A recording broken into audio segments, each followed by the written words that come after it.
Faltando pouco menos de 2 meses para as eleições do Flamengo, duas chapas têm monopolizado esse processo, segundo jornalistas que cobrem o Flamengo. A chapa do Landim, atual presidente, junto ao Dunche, que é o seu candidato, e a chapa do Luiz Eduardo Batista, o BAP. Bom, e obviamente que um assunto em particular tem dominado a pauta, que é a construção do estádio do Flamengo. Uma vez que o Flamengo já comprou em definitivo seu terreno junto ao processo lá com a prefeitura, a pergunta é: qual é a melhor maneira de financiar o estádio do Flamengo? Qual é a melhor maneira? E essas chapas, elas possuem propostas diferentes. E é justamente sobre isso que a gente vai debater nesse vídeo. Eu vou trazer aqui a discussão, os dois modelos propostos por cada um desses candidatos. E, obviamente, não vou me furtar, nem ficar em cima do muro. Vou colocar o que eu entendo como ponto positivo e ponto negativo de cada proposta. E, claro, ao final, dar minha opinião de qual é a da minha preferência. Mas antes de seguirmos com esse vídeo, venho aqui pedir sua ajuda para que se inscreva no canal. É muito importante para que o canal continue produzindo conteúdos de relevância. E claro, deixe o like para que o YouTube entenda como relevante esse conteúdo, distribua para o maior número possível de pessoas. Eu diria que deixar o like é tão importante quanto se inscrever, se não for mais. Então dê ajuda para o canal e deixe o like. Comente aqui se você concorda ou não com o que foi exposto e abordado, se gostou ou não, dê sugestões, o importante é interagir. E compartilhe esse vídeo com o maior número possível de pessoas. Voltando ao tema do vídeo, como dito anteriormente, duas chapas têm monopolizado esse processo de eleição no Flamengo, segundo jornalistas que cobrem o Flamengo. Essas chapas são a do Landim e a do BAP. E eles deixaram aqui, ou apresentaram ao longo da campanha, nesse momento, até esse momento, duas propostas distintas de financiamento de estádio, como bancar a construção do estádio. É importante frisar que não existe proposta melhor ou pior. Cada uma tem uma característica específica e vai depender do ponto de vista, do contexto e da necessidade da situação. E vamos justamente a elas agora, começando pela chapa do Landim. Bem, esse é o modelo de financiamento Landim, né, da chapa Landim/Dunche, né? E ele se baseia em 5 pilares, sendo que o primeiro é o principal deles, que é a antecipação dos names rights. O Flamengo estima hoje levantar 1 bilhão de receitas vendendo os names rights do estádio, que é justamente você autorizar alguma empresa a colocar lá o nome dela no estádio. Hoje, para a gente ter uma comparação de mercado, o São Paulo ele recebe da Bis, né, que é chocolate, o Bis, 35 milhões de reais por ano, né, o maior names rights negociado do Brasil atualmente, né, e só que é por 5 anos o intervalo. O Flamengo pretende negociar o names rights na faixa de 10 anos, seria então 100 milhões de reais por ano, um valor quase 3 vezes maior que o São Paulo recebe hoje, mas o Flamengo também tem de ter uma marca de exposição muito maior do que a do São Paulo. Não sei se 3 vezes, mas muito maior do que a do São Paulo. O Flamengo, de fato, tem uma força midiática, tem um ativo muito grande que é a sua torcida e, principalmente, ele tem uma abrangência muito grande. Ele é o único clube, não sei se o único clube, mas certamente o clube que tem mais influência nacionalmente, está mais presente em vários estados. E ele conta com isso justamente para valorizar e arrecadar o valor nessa ordem. Se vai conseguir, a gente vai ter que ver qual é a resposta do mercado. Mas é nisso que se baseia o Flamengo, de ter uma força midiática, uma exposição, ativos mais relevante que o São Paulo para alcançar um valor 3 vezes mais que o São Paulo tem hoje. O segundo pilar é justamente a questão da venda de imóveis no Morro da Viúva. O Flamengo tem ali imóveis que ele estima lá no Morro da Viúva, uma área super valorizada do Rio de Janeiro, que ele estima ali que valem entre 150 a 180 milhões de reais, mas para efeito de estimativa, de comprometimento com o orçamento, para ele conseguir, ele colocou ali que vai vender esses imóveis na faixa de 127 milhões. Estou considerando aqui 0,12 bi, né, para a gente fechar a continha de 2 bilhões, vendendo esses imóveis no Morro da Viúva, que inclusive já foi discutido em conselho e foi autorizado a vender com a condição que vá vender para trocar por um outro ativo, que seria justamente o estádio do Flamengo. Venda do potencial construtivo, 0,5 bi. O que é esse potencial construtivo? É justamente você, quando recebe um terreno, a prefeitura te dá uma autorização ali, quando você compra um terreno para você construir, não sei lá, 5 andares, mas você vai para sua casa ali, só vai querer 2 andares. Então, 3 andares ali que você tem autorização para construir, mas não é o seu interesse construir. Você pode vender esse excedente para algum outro imóvel, algum outro empreendimento onde a pessoa tem ali a ideia, a vontade e a necessidade de construir mais andares, mas não tem autorização da prefeitura, né? Tem um limite, já chegou a ser limite a construir mais do que isso. Você pode chegar na prefeitura, falar que você tem esse excedente que não vai usar e receber uma autorização para você negociar esse excedente no mercado imobiliário, e aí você recebe monetização por isso, em termos de créditos. O importante aqui é saber como é que vai ser essa monetização e em que momento. E aí, a quarta receita seria vendas de cadeiras, né?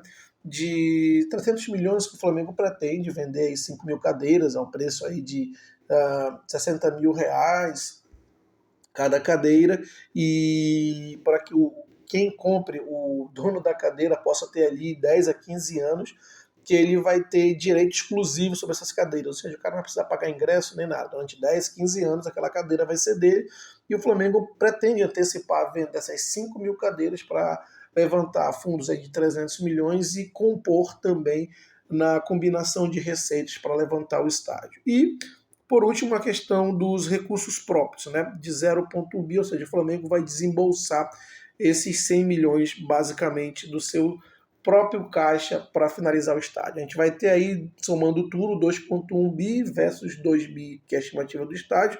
Ainda sobra aí algo em torno, ainda sobra 100 milhões para algum gasto não planejado. Agora a gente vai justamente para a estrutura de financiamento da chapa do BAP.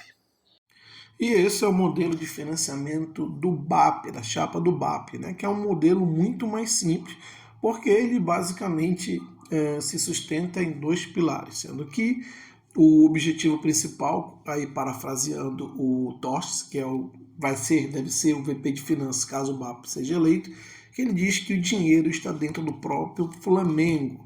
Então, ele vai ter esses 2 pilares, que o primeiro e mais importante é justamente você aumentar o seu faturamento, as receitas, nos próximos 5 anos, de novo, caso ele seja eleito, na ordem de 50%. Ou seja, o Flamengo que fatura hoje, no último faturamento, no último balanço de 2023, faturou na casa de 1,4 bi, o Flamengo estaria ali beirando ali, próximo, um pouco mais, um pouco menos, de 2,1 bi nos próximos 5 anos. Nos próximos 5 anos chegaria a esse valor, né? Então, 2,1 bi, e aumentando a rentabilidade, a margem líquida, que é tudo aquilo que sobra depois que você fatura, você paga todos os seus funcionários, todas as suas despesas, impostos, o que sobra, o lucro, é a rentabilidade.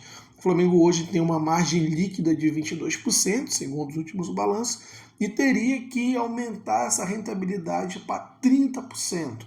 Esse lucro. E com isso, você aumentando na ordem de 50% do seu faturamento e aumentando a sua rentabilidade, o Flamengo poderia acumular pelos próximos 5 anos 1,7 bi para que ele justamente pudesse usar na construção do estádio, que o BAP estima que vai girar na casa de 2,4 bi, porque ele acredita que vão ter obras relacionadas à infraestrutura ali da região, como passarela e coisa desse sentido, que não estão previstas na construção do estádio necessariamente, mas que vão ter que ser arcadas, vão ter que ser assumidas pelo Flamengo, né? Muito se fala de criação de passarela e outras obras para melhorar a estrutura de locomoção da área. Então, ele estima que só de recursos próprios do Flamengo, de receitas orgânicas, né? Que são receitas orgânicas, faturamento, venda de pacote de ingresso, sócio-torcedor, direito de transmissão, contas publicitárias que o Flamengo, nos patrocínios que o Flamengo tem, ele vai chegar aumentando 50% o seu faturamento e a sua margem líquida vai ter 1,7 bi. E a segunda conta, o segundo pilar, é empréstimo bancário. Se ele está considerando que o valor total do estádio vai ser na ordem de 2,4 e ele vai ter 1,7 bi de recurso próprio gerado pelo Flamengo, ele vai no mercado para completar e pedir essa diferença, que seria algo em torno de 700 milhões, justamente para completar. E esses 700 milhões, se você vai faturar 2,1 bi, que é esse 50% de aumento, vai ser em torno de 30% de endividamento bancário em relação ao teu orçamento anual. Ou seja, é algo que não preocupa, é algo que não vai tirar de maneira alguma a competitividade do clube no cenário nacional e continental. Ou seja, é um plano mais simples, mas também mais agressivo e mais ousado. Após a apresentação das duas propostas, vou fazer aqui as minhas considerações referente a cada uma. Na primeira proposta do Landim e Dunche, existe um ponto muito positivo que você vai pressionar menos o caixa do Flamengo, já que você vai representar ali 5% do total investido no estádio, 5% vai vir dos seus recursos próprios, ou seja, 95% vai vir de antecipação de receitas, né? De fontes como names rights, vendas de direitos de potencial construtivo, né? Vendas de cadeiras. Então você vai pressionar pouco caixa e vai evitar que você restrinja investimento no futebol. Agora, pontos que precisam ser fechados, e por isso eu entendo como oportunidades ou lado negativo da coisa. Como é que você vai monetizar essa questão do potencial construtivo? De que maneira vai ser isso? A prefeitura vai intermediar e vai te dar isso em créditos de impostos municipais? Porque se for, vai impactar o fluxo de caixa para a construção do estádio. Então não vai ser diretamente para o estádio que esses recursos vão vir. A questão do names rights, como é que vai ser isso daí? Porque em que momento vai entrar esse dinheiro? Para você antecipar todo 1 bilhão, você não vai pegar todo 1 bilhão até a construção. Provavelmente quem comprar os names rights vai pagar ao longo do contrato todo. Então uma parte você precisa antecipar sim. Qual é o deságio? Qual o valor dos juros vai ser cobrado? Aonde você vai capturar esse recurso? Né? E outra coisa que me preocupa é você antecipar receitas, significa que você vai ter menos a recolher no futuro. Então isso para mim é o ponto negativo dessa proposta feita pelo grupo do Landim. Já em relação ao BAP, um ponto aí que preocupa é que caso esse projeto não seja muito bem executado, porque ele está dizendo que 70% do recurso do estádio vão vir dos recursos orgânicos do Flamengo, geração de receitas pelo próprio Flamengo. 70% é um número relevante. Se não for bem executado a parte de crescimento de receita de 50% e rentabilidade, você corre o risco de comprometer o investimento do clube no futebol e perder a competitividade. Então isso precisa ser visto e considerado. Agora, como ponto positivo, se você consegue construir o estádio com recursos próprios, só indo buscar em créditos bancários apenas 30% do valor total do estádio, os outros 70% você conseguir bancar sem restringir o investimento no futebol, isso é o ideal, porque quando você tiver o estádio, as receitas novas não vão estar comprometidas e vão turbinar o poder de receita e investimento do Flamengo e distanciar ainda mais em relação aos seus rivais. Vai ser um verdadeiro divisor de águas. O Flamengo vai ser literalmente 2, 3 prateleiras acima dos seus rivais.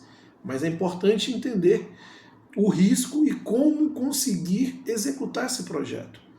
Minha opinião agora, dentre os dois projetos, eu considero a melhor proposta, a da chapa do BAP. Por quê? Porque você justamente não compromete receitas futuras e eu acredito que o Flamengo ainda tem um potencial de crescimento de receitas muito grande, muita coisa por explorar. Justamente por isso ele compromete 50% das receitas nos próximos 5 anos. Eu acho que se você tiver um grupo de pessoas de excelência que entendam o que estão fazendo, isso é perfeitamente viável. Veja, não é fácil, é viável. E esse grupo, executando com excelência, acredito que também possa melhorar a rentabilidade.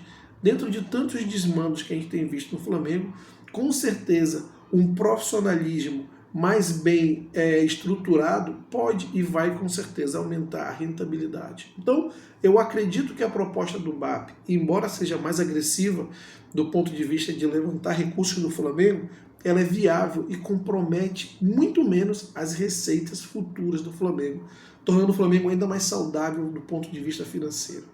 Essa é a minha opinião, mas como eu já havia dito, não existe proposta melhor ou pior. Depende do ponto de vista, do contexto e do que o cenário exige. Essa é a minha opinião, mas agora eu quero saber a sua. Então deixa aqui seus comentários, coloque se você concordou ou não com o que foi exposto no vídeo, comente, adicione sugestões e, claro, interaja, compartilhe esse vídeo, dê o like e até a próxima.